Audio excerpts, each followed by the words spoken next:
For the past several weeks, we've been focused on voter suppression taking place all across this country. Of course, when you talk to Republicans, they say it's about protecting the right to vote. Yet I've yet to find an example where they're looking to expand the right to vote. It's really been about how do you contract the right to vote. And one of the ways they're doing this is the voter ID laws.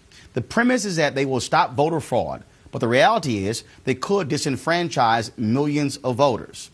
Now, when you begin to examine this whole issue, what's the percentage of actual voter fraud? Virtually nil, but they act like it's a huge issue. Here to help answer that question of what to do when it comes to combating these voter ID laws is Judith Browne-Dianis, co-director of the Advancement Project, a nonpartisan civil rights organization. Judith, welcome to Washington Watch. Thank you for having me. All right, so we have these voter ID laws, and so you have Republicans who are saying this is about being able to protect the right to vote. Yet when you begin to look at these stats in various states, voter fraud is virtually non-existent. It's a myth.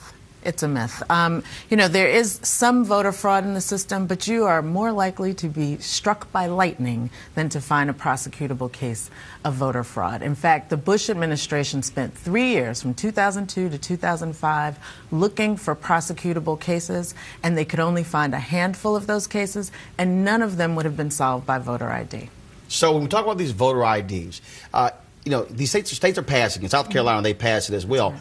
But what's amazing is these programs are actually going to cost states more money. That's right, because under the Supreme Court law, they actually have to provide it for free.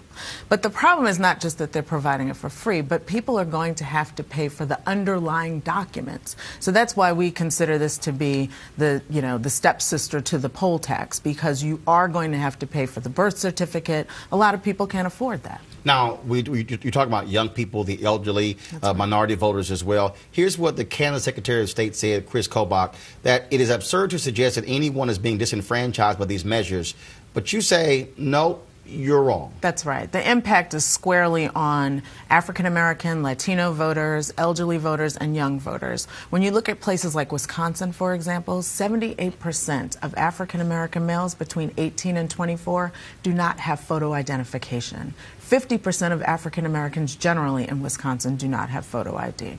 And so we know the impact is going to be on the communities that turned out in high numbers in 2008. So here you have a barrier. Laws have been passed. The Georgia voter ID law was approved by the Bush Justice Department. And so are you seeing voter registration organizations having a combined effort, that is, trying to, one, get people registered, but then also trying to make it possible for them to get these voter IDs? Well, sure. I mean, we have to turn to making sure that people can get the IDs. We're fighting the laws. We believe that those laws are going to, some of the laws, there were 32 states that took it up in the first 2 months of 2011.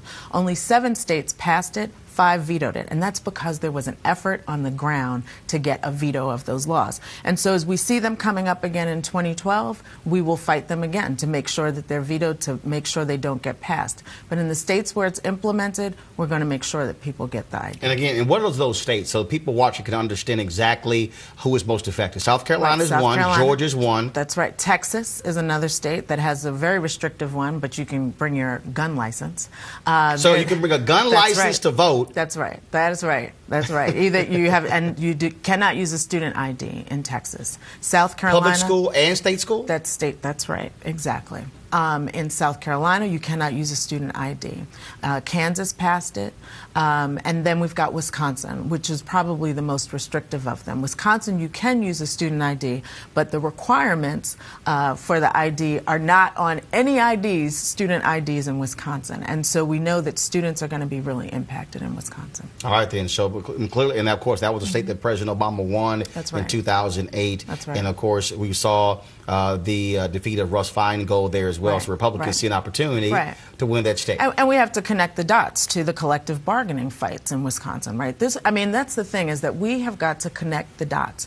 This isn't just about voting, right? When we look at what has happened with corporate greed, they're taking our homes, they're taking our jobs, now they want to take our vote. Well, because the folks behind it are the same people who are doing these other things. Well, we have made a point that we're going to focus on this every single week. And again, providing people information on how they are impacted and how they can also get over it, because the law's in place, but you got to get the voter ID. Right. So the focus is to make sure that happens. That's right. We'll still keep fighting it, though. All right, Julie, we appreciate it. Thanks a lot. Thank you.